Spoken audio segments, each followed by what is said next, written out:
Welcome to Conversations from Stritch. Today is January 25th. I'm Dr. David Livingston, president of Lewis University, and I'm joined by Dr. Christopher Sant, our provost here.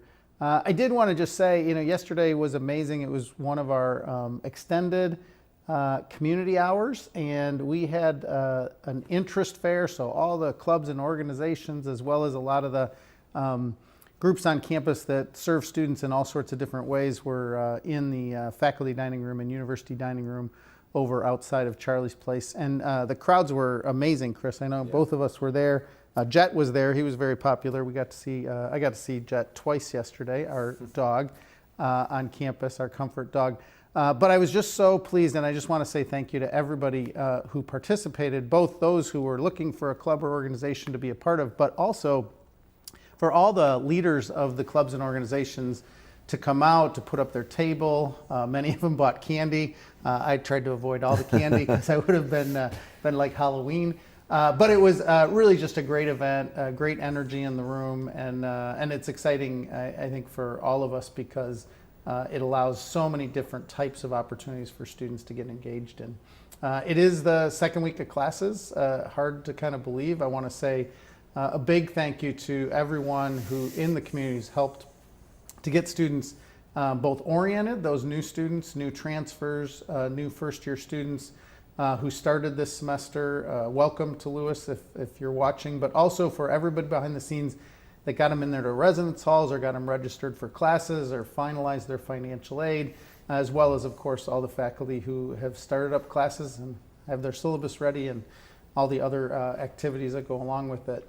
This weekend and for the next couple weekends, we have the LaSallian Scholarship event, and it's the LaSallian Scholars are our kind of highest level students coming out of high school. They come, they have a day on campus, they interview individually with faculty, and they are competing for the possibility of receiving a full ride scholarship to Lewis. We give 4 or 5 of those out a year.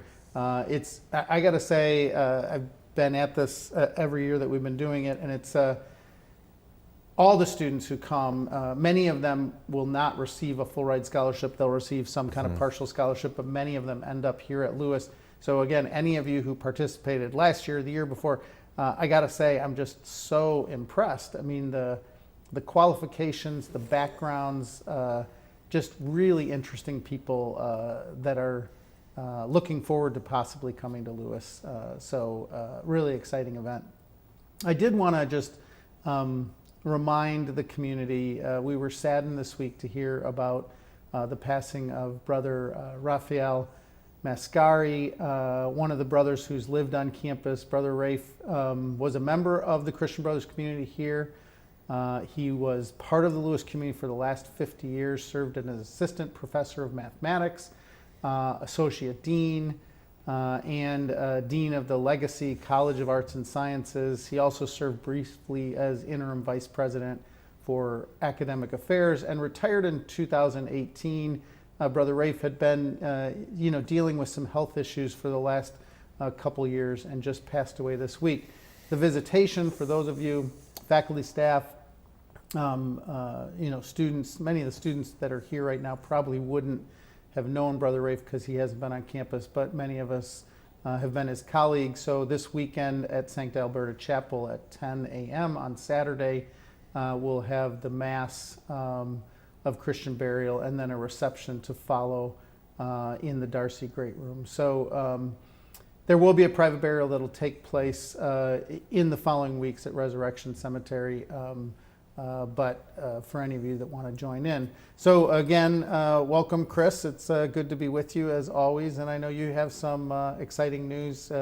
We're in week 2, but it moves so fast, and there's so much going on with our faculty and staff that are doing incredible things on campus. Yeah, and first, of course, my heart goes out to the relatives and all the members of our community who knew Brother Rafe, and I'm glad we're celebrating him on Saturday. Also, reflecting on some of the other things you mentioned, yesterday was a really extraordinary day during the community hours. Just amazing seeing so many people in that room, in that big room, engaging in potentially representing all the clubs and offices on campus that support students, but also so many people signing up to be members of new clubs. So grateful for everyone who's worked on that. Also grateful for the faculty who work on the LaSallian Scholarship Day. I think it's actually, it's work to come out and interview people and be here on a weekend day, on a Sunday, but it's also, I think, really inspiring for faculty to meet these incredible students who are coming from our area to want to attend Lewis. So yes, here's some news. Lewis University student magazine Jet Fuel Review received the designation of first class from the National Council of Teachers of English. Schools in 46 states and 5 countries nominated 375 student-run literary magazines. Jet Fuel Review was one of the magazines awarded the contest's highest distinction, so congratulations to everyone who works on Jet Fuel Review, all of the student editors, as well as its faculty advisor, Simone Mitch. Congratulations to student Milka Jimenez, who completed the award-winning Mary T. Washington Wiley Internship Preparation Program, which was held in January 3rd through 5th and presented by the Illinois CPA Society and its partner, the CPA Endowment Fund of Illinois. Jimenez, who is a student studying accounting and finance at Lewis, received customized training, access to interviews, and CPA exam guidance through a focus on motivational speeches, panel discussions, interview coaching, and resume advice. She also received a $500 scholarship to aid in educational expenses.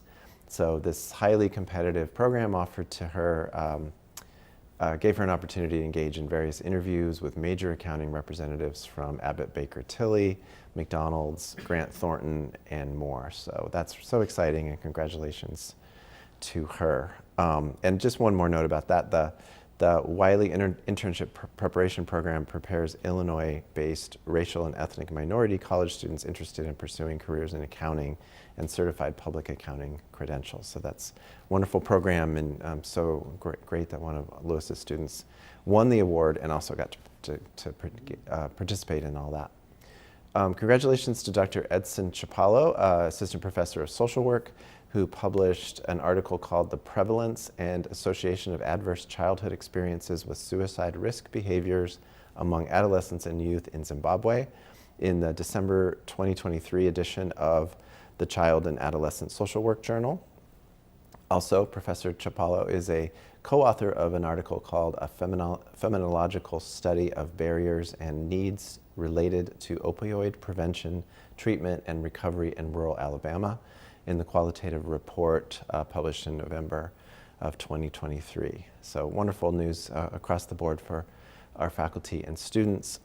There's a lot of, we mentioned a couple things going on this weekend already, but there's also a lot of sports and other activities planned for the weekend. Yeah, this afternoon, we got a couple things going on this afternoon that I want to make people aware of. The Social Work Internship Fair is from 2 to 5 this afternoon. BSU has an information meeting. And BSU, was at the activity fair yesterday. I stopped at their table. I know they had a lot of people signing up, so if you signed up yesterday, you might want to stop this afternoon.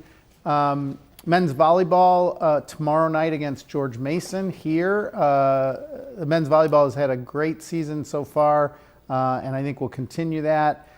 Saturday afternoon, we have the women playing U-Indy at 1, and the men are playing U-Indy at 3. And I will say we played them at their place, and the men lost and the women won. So hopefully we can sweep them this time. Men's volleyball also this weekend hosting Long Island.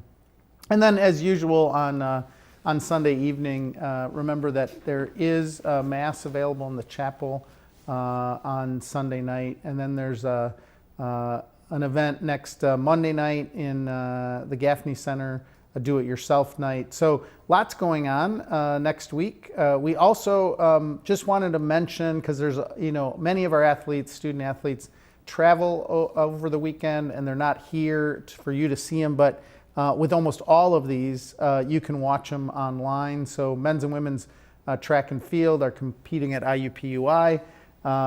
And last weekend they were at Notre Dame. Men's and women's swimming are competing at Butler. The swimming teams are having an amazing year. Chris and I were talking about that yesterday. Just incredible year so far. We expect to send, I think, more people to nationals in swimming than we ever have before. And this is incredible to me. I actually drove by them the other day. They were out practicing, cleared off all the snow off of the outdoor turf field, but men's lacrosse will play their first exhibition down in Lindenwood. I don't think the St. Louis area is going to be necessarily any warmer, but it should be in the high 40s, low 50s this weekend. So I think a good weekend to get out and start playing a little lacrosse. So just lots going on. Really excited about our guests this week. I know, Chris, you're going to introduce our guests, but we're so excited to have them, and really interesting topic today. Yeah, absolutely. I'm really excited for our discussion today. Before I introduce our guests, just a reminder that you can email questions to askus@lewisu.edu. You can do it if you're watching this live right now, and you can also do it if you're watching it on YouTube, and we can forward the question to the guests, or if it's a question we can answer, we can get it answered for you when you email it to us. Next week is National Catholic Schools Week, and National Catholic Schools Week is the annual celebration of Catholic education in the United States. It starts the last Sunday in January and runs all week, so that's this Sunday coming up through next week. With that in mind, we thought it would be fun and good to focus our attention this week on the great work Lewis does to prepare teachers. So I'm going to introduce both of our guests now. Elvira Pichardo is a New York City-born Latin A professor. She holds an MED and a PhD from the University of New Mexico. Her research focuses on bilingual education and remediation services. And Kelly Wolcott is the clinical coordinator in the Department of Education here at Lewis. Before taking on this role, she spent the last 18 years as an English language arts teacher. Her teaching experience ranged from junior high to high school, and she taught at both public and parochial schools. She earned her bachelor's degree in English and her master's degree in education from the University of St. Francis. So welcome to you both. I'm so glad you're here with us. Thank you. Thank you Thanks for for joining having us. It's Thank you. great to have you. So just to begin, we have a wide range of people who watch the show at different times, and it might be useful to just start with what Lewis offers in terms of teacher preparation. Maybe I'll limit it to that, and then maybe we can expand it to other education degrees. Do you want to take that Go one? ahead. I'll take Elvira. that one. So we offer a variety of programs. We have an elementary education program that you can earn a bachelor's in elementary education while at the same time earning a bachelor's in special education. We also have a middle school program, Special a education. special education Yeah. program. Thank you. We have multiple endorsements for educators who are already practicing in the fields of special education, English as a second language, or ESL bilingual. We also have programs that are for foreign language endorsements, and a multitude of programs for educators to meet the needs of our shifting education landscape. That's great. So, it's Catholic Schools Week, but I guess I want to go back more into the foundation. So, one, thank you both again for being here, and thank you for educating educators, because the grounding of the Lasallian tradition, being a Lasallian school, John Baptiste de La Salle, patron saint of teachers, and the focus has been on, the importance of education. So I guess I'm just interested maybe in starting off on,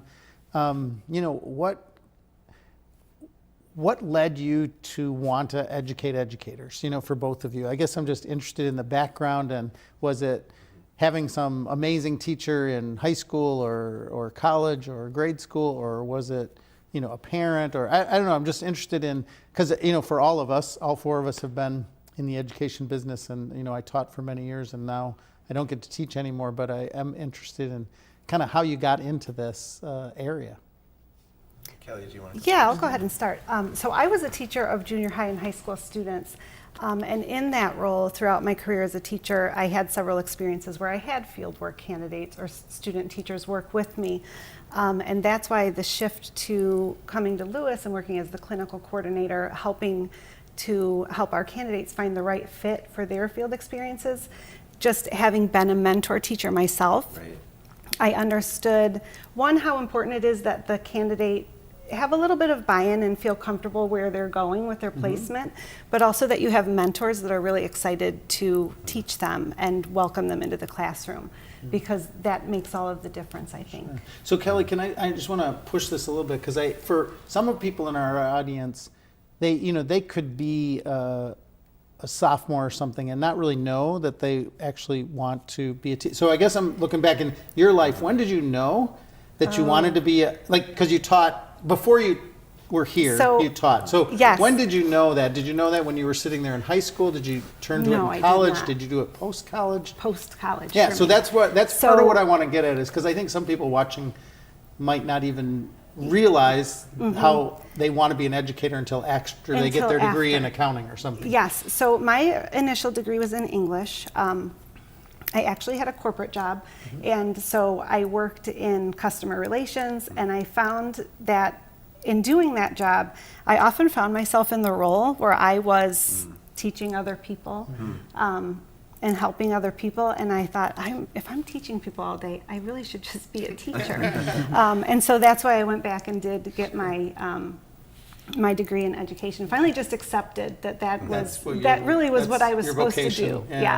Yeah. So for me, it was not, in grade school or high school or even college. It was after I started working and I realized that my natural aptitude was just teaching. Sure. Yeah. And Elvira? So my story is a little bit different. My mother said I was born to be an educator. I picked up reading pretty early on, and I always played school. So I was always the teacher for my cousins and whoever my mother was babysitting during the time where I was growing up in New York City. Spanish is my first language. I'm a forever emergent bilingual, and one of the things that happened was that I went from a place where I was a teacher using Spanish to entering kindergarten where everything was in English. And I remember as a child feeling as if something was missing, and I didn't know what that was, but I knew I wanted to be an educator. And as I continued throughout my career in academia, when I was getting my PhD, I was doing research in public health, actually, in a town in between New Mexico and Texas. And I was working with a professor from the College of Public Health at UNM, at the University of New Mexico. And I had an epiphany that I did not want to be an academic while I was doing research and in academia. Yeah. That's what happens. That is usually when those epiphanies happen. And a lot of what was happening was, they were talking about education being a way that we could help communities kind of thrive. But none of the professors, or at least we were trained in such specific things that kind of thinking about what teaching was difficult for me at that time. And New York City had the New York City Teaching Fellows, and I decided on a whim to apply. And I applied and I got in, and I became a bilingual educator in New York City for 6th through 8th grade. And I taught in about 20 blocks from where I was born in New York City. And as I was teaching, I became more aware of the ways that we thought about language for our students. Like, my students were speaking Spanish, but the books I was asking them to read were in English. Right. Or my students were speaking Spanish to me, but trying to write in English. And kind of thinking about bilingualism, my own bilingualism, but also the bilingualism of my students in ways where we saw their experiences as strengths. And you're saying that drove you back to doing research in that area eventually? Yes. So I continued. So then I in a nutshell, I taught in New York City, but I've also taught in Albuquerque, New Mexico, and I've taught in certain areas of Illinois, including my own son's school district, which is LaGrange School District 102. And one of the things that happened was I became a coach. So I was already working with teachers as how can we incorporate students into the curriculum, or how can we make visible the ways that students use language in ways that affirm who our students are and make them feel joy because one of the things that I loved and I continue to love when I go into classrooms is watching students learn, watching the joy that students bring. When students feel successful, you can feel it. The love in the classroom of learning, the love of reading, the love of writing. And I would always focus my coaching on that. Like, what are our students doing? Like, how can we then make it in a way that they feel successful and then become successful? And the opportunity arose that Lewis was hiring a professor, and I was encouraged to apply because of the experiences that I've had as a student whose first language is Spanish, but also as a coach who's worked with biliteracy programs. So that's how I ended up at Lewis. That's And awesome. Great stories. Thank you for sharing those. So Kelly, you mentioned being a mentor teacher. Could you just maybe talk a little bit about what experiential learning teacher candidates do? I know we have in different contexts, but what those. So like within the Lewis programs, it varies from program to program and endorsement to endorsement as far as the number of experiences or the hours, but it's usually anywhere from 2 to 3 field experiences where the candidates are placed with a mentor teacher, and they're expected during those field experience hours not just to sit and observe the teacher. Of course, they start with that, right? Because you want to see what's modeled well, but then to actually come into the classroom, assist, maybe pull students and work in small groups. Eventually, the hope is take over as the whole group instructor, so that the teacher can watch you and give you some feedback on that. So the fieldwork candidates, and usually that's your junior, senior year before student teaching, those candidates are going in for a number of hours, anywhere from 25 to 75 in the semester, and they are observing and assisting, building relationships with the students and helping the teacher. And then that student teaching, that culmination of the experience is when they go for a full 16 weeks, they take over as the teacher of the classroom, and they're doing everything: lesson planning, grading, communicating with parents, anything that the teacher would do, they are taking on that role. And is the teacher watching them? Like, is it kind of flipped? Yes. Or are they really alone during that? So the teacher should be watching them initially, and then there is some time where you want the teacher to pull away and give you some autonomy, so that you can make sure that you have that class under control. Because students are going to behave differently if their teacher's sitting in the back of the room than they are, if she walks out. So you gradually take over. The teacher kind of goes, but is in the building. Does that sound accurate? Yeah. And so I guess I am interested, just again for students who might be in that,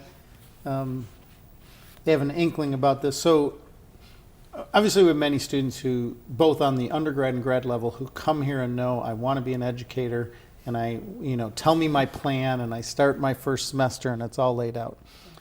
But if somebody wants to switch to education, whether they're a second year student, third year student, could you talk a little bit about, I guess, maybe how easy or difficult that is, and some of the things, because when I think about that, observation, I think usually as a second year student, and then going in and doing some, actual hands-on helping out, third year student, I think. My senior year, I'm going to be in the classroom, I'm going to do my student teaching. If I decide this, as a second year student, and I don't get started till I'm a junior, how does a student do that? And because I do think a lot of people like you find it out later, so they can, it's possible. I just wanted to how do people do, and who would they go to Maybe to talk it's to? a two-part question, just because so we can cover it all.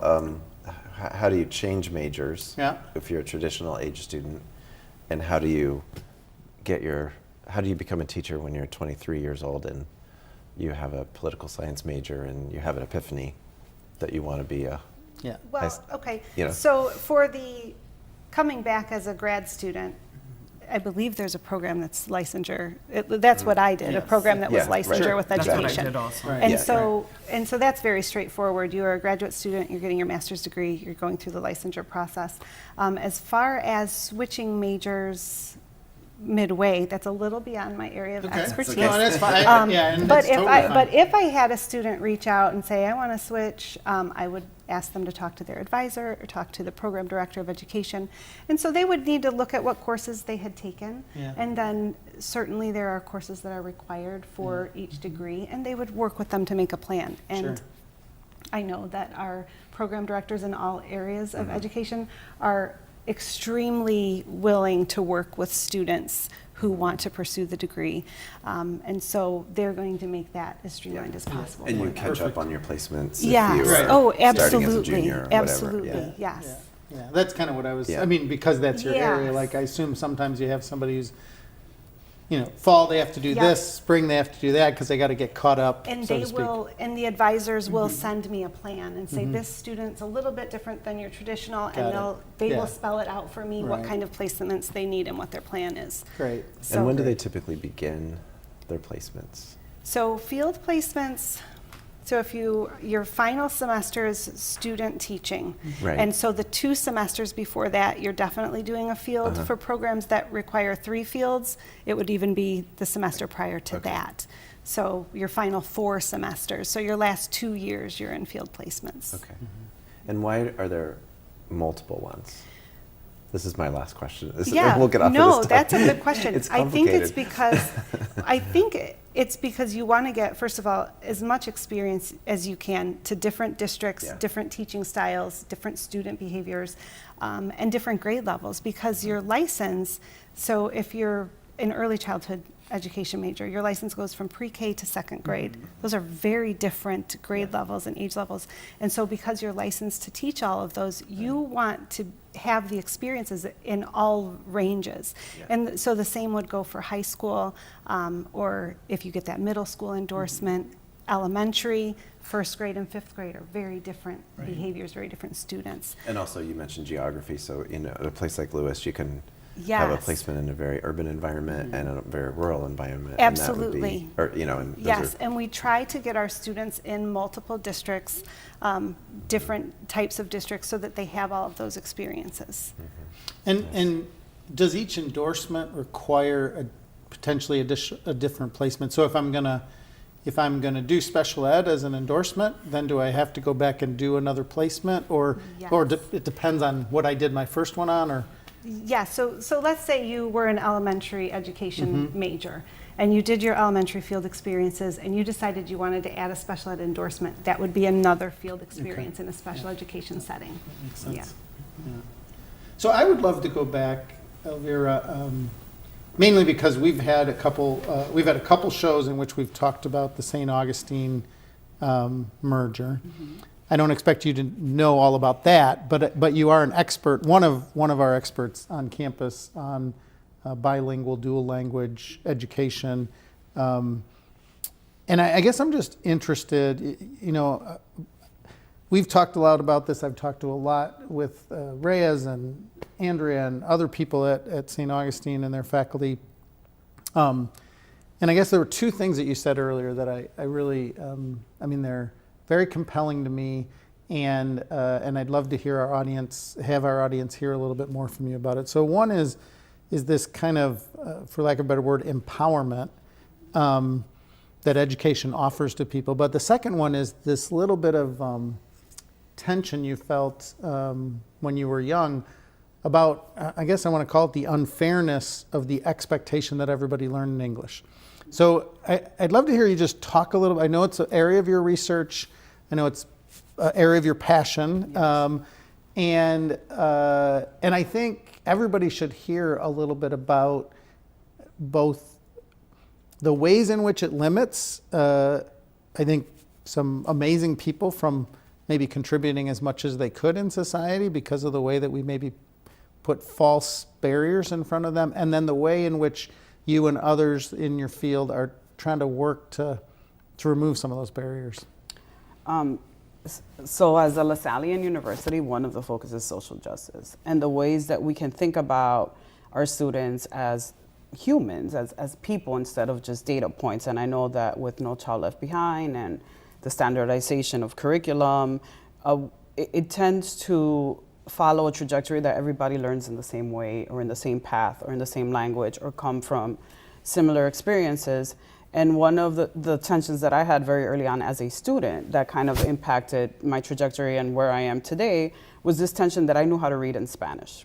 And I would have conversations, I would write letters very early on to my grandmother who lived in the Dominican Republic, and I would write letters to her in Spanish. As young as first grade, I was already writing full letters and reading in Spanish and reading the newspaper in Spanish. But when I would go to school, everything was in English. And one of the things that happened was that I wasn't able to articulate everything that I knew because it wasn't that I didn't know how to read. It was that I didn't know the language of school, or the language expectations.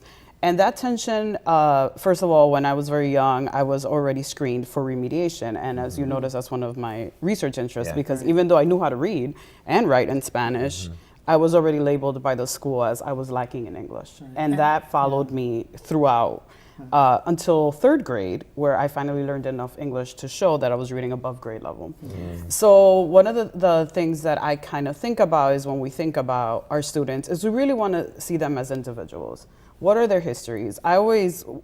Teaching is about relationships. I am not here to prescribe bilingualism. I'm here to learn from the communities in which I work. And I was talking to Kelly before we came on that the ways that I've thought about bilingualisms have shifted based on like where I've taught. When I taught in the Bronx, the bilingualism in New York City was very different from the bilingualism that I experienced in communities in Illinois. Very different from the Southwest when I taught there also. So that also kind of made an impact in the ways that I consider bilingualism. And in the field, it's like, we know that our students are coming in with multiple experiences, and we want to acknowledge that those experiences exist and give them a platform to be able to speak about things that are important to them. Because one of the reasons I became an educator is, and I was telling my son this because my son is struggling through some of the limitations that are imposed on his writing. Now, when he writes about things that he loves, he'll write me a book like he's written. But when he was writing for a class assignment, he only wrote a paragraph, and I was a little bit surprised. And then he told me that he felt that the assignment was not for him.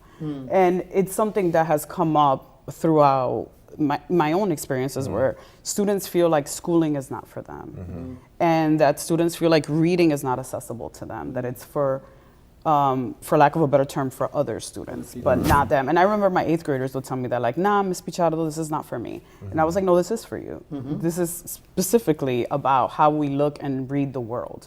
And I always encourage, at least in the bilingual research, it's encouraging students, first of all, to see the world. And how are we talking about the world? How are we bringing it about the world? How are we, for example, shifting the canon? Like the books that I read The Great Gatsby, I love it, but is it relevant to the students that I have in my classroom today based on the experiences that we have? Also, not ignoring or the fact that our students have lived through a pandemic, they've lived through online learning. Those are all things that I did not live through. I taught on Zoom during the pandemic, and it definitely made an impact on the ways that I thought about language learning. But thinking about that, those are strengths that our students are bringing. And how do we acknowledge it instead of thinking of, well, 3 years ago, the students were reading at XYZ level, and now they're not. Well, no, they have all these other experiences that we as educators may not have because we've been teaching for 10, 12, 15 years. So I guess, long story short, centering youth, actively listening and thinking about like how our communities make sense of the world, how our families making sense of the world, what literacies, like I remember one of the first books I've read was the Bible, because I was in Catholic school growing up and my mom read the Bible to me. Are we acknowledging that different families have different forms of literacies? And kind of just grounding ourselves in the communities in which we service and work. So. Thank you. We had a question come in about how does bilingual teaching fit with our Catholic values and LaSallian values, and I think you answered it really well. But if I may paraphrase what I heard, what the last thing you just talked about is really about inclusion, because it's about making a student in a classroom feel like it's the place where they can be their best, can really show their best self, their best background, and what they already know how to do well. And if they don't feel like that, they're going to show it somewhere else, and that creates those remedial situations. So that's one thing. And then you also mentioned the word justice. Providing access to education for people for which Spanish is a first language. In this example, is a way for society to be improved by providing that equitable access. So those are some responses to prime the pump. Well, and just the harm that's done by not doing that. I mean, it feels to me like, and it does for sure happen. I mean, I think your story is so telling of so many students across our country, I mean, probably globally, but just in our country, where they really are reading well above grade level, and they're told by some adult who's an authority figure that they're inadequate in some way, and how demoralizing that must be. But that also happens to 35-year-olds, right, who are very bright and might come from another country here. They already have a degree, and then they're told by the system, either that doesn't count or you're not good enough because you can't read in English. And that is really, and that's part of what St. Augustine really tries to do, is say, we want to honor how smart you are and help you transition, so now you have both those languages to work in a really competent way in whatever your chosen field is. So, but I just think, that justice element is also denying certain people or telling them a story that's just not true of them, only because of language. Yeah, and I think one of the things that I've realized is that we have many schools who are advocating for equity and have the equity lens, but are missing the multilingual or biliteracy lens, where it's like, yes, we want equity, we want to make sure that education is accessible, we want to make sure that our communities and our families are involved, but everything I send out is in English. And all the assessments I give students who speak Arabic or Spanish or Mandarin are in English.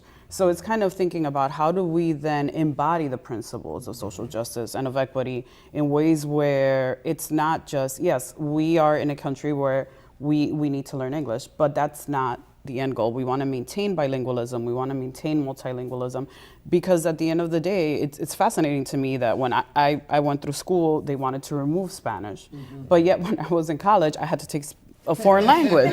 So, and we have so much cultural and linguistic, and I always thought this is baffling to me, but we have so much cultural and linguistic diversity in this country that if we were to actually think about the resources that we have, it's amazing. Yes. And kind of thinking about, when I work with teachers, is seeing that, like, it's not a deficit. Exactly. It's an asset. It's strength. It's resilience. It's perseverance. It's persistent. It's a perspective that we want to have, and a discussion that needs to be had, quite frankly. Yeah. So. And I know, just one more thing on our traditions, both of us like to tell the story all the time, and the brothers do too. The early Christian brothers were famously taught in French instead of Latin, and that is really the because the members of the communities impacted by poverty and the places where they were teaching were speaking, didn't have access to learning Latin, they spoke French, and that was that move toward inclusion and making education accessible is through language, through the language of the classroom. So I feel like that your work follows in that tradition. We had got two much more technical questions about ESL, and then I want to shift to the Catholic question. So what kind of demand is there for ESL certification, and can you teach ESL without a degree? So there is a high demand. ISB just put out a $4 million grant, I believe, where they were encouraging, districts were applying for it because we have the shifting landscape of education where our students are coming in that speak multiple languages and have multiple experiences, and ISB is trying to meet that need. Right. So that's one way, and I know a lot of school districts, for example, I was just in a school yesterday, they're hiring 2 ESL endorsed educators and are looking for a third for middle school. And I've noticed that if you look at and I do this, apparently I shouldn't acknowledge this, but I do this in my spare time where I go into school districts and see who they're hiring, just because I want to get sort of a feel for the landscape as I work with teachers. And there's a lot of need for emergent bilingual educators and also for educators who are endorsed in special education. So those are two of the and nationwide, that's been the trend since I started teaching, which was a fair enough time ago. When I started, different states have different protocols for ESL endorsement, and there are programs where you can become endorsed while you are teaching. And I know that I have worked with educators who are teaching in, for example, dual language or bilingual programs who are becoming endorsed. So depending on your school, depending on whether they're able to fill positions for emergent bilingual education, there is some flexibility. So I would encourage people to speak to HR in their districts, to speak to either Doctora Maravilla, who's the program director here at Lewis University, or myself, if you are interested in kind of thinking through what are the demands or what are the requirements. Kelly also is well versed in that, and so we can work together to kind of talk through, but it's an individual basis. And I've noticed that depending on where you work and when you apply, school districts try to work with educators who are becoming ESL endorsed. Excellent. So Kelly, tell us a little bit about what happens during Catholic Schools Week at a typical, in a district or in the diocese. So in here. a K-8 school, that's my experience. I was a junior high teacher at the Cathedral of St. Raymond in Joliet prior to coming here. And so Catholic Schools Week, from the kids' point of view, big celebration, lots of fun. From the diocesan point of view, it's a week of awareness and really celebrating Catholic schools, celebrating what they have to offer.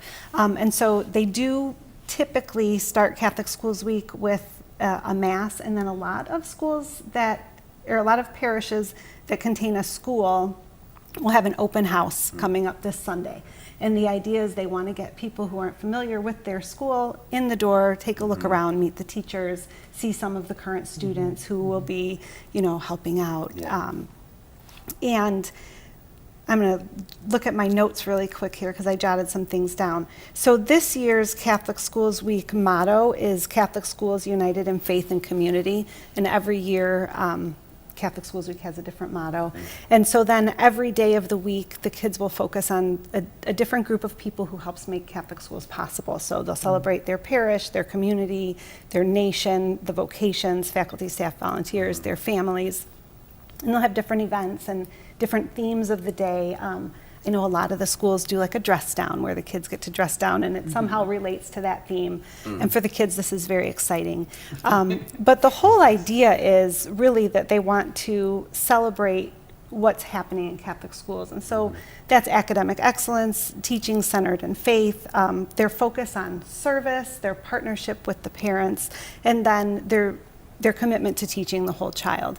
And so as a LaSallian University, those probably sound very familiar to us, right? And so they really are embodying the same ideas that we are embodying here at Lewis at the grade school level.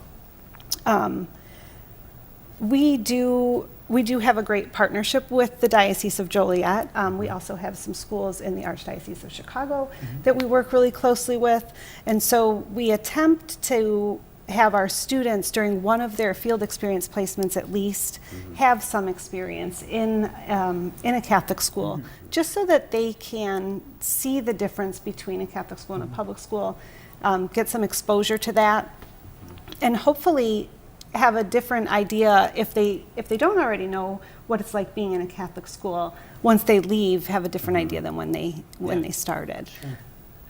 Yeah, it's great. I think an awesome summary. And obviously we're a different part of that whole kind of broader system. I've spent my entire life in Catholic education, taught at JCA, taught at Loyola Academy up on the north side, but also taught in several different Catholic colleges and universities. And all of that, I think one of the things is, as you mentioned, Kelly, it's trying to create awareness. It's not for everybody, doesn't need to be for everybody, but there are differences that exist from kindergarten through doctoral work that happen And we want to make sure that, for some people it's like, well, why would I want to do that? And just, just try it out, take a tour, walk around, get a sense of it.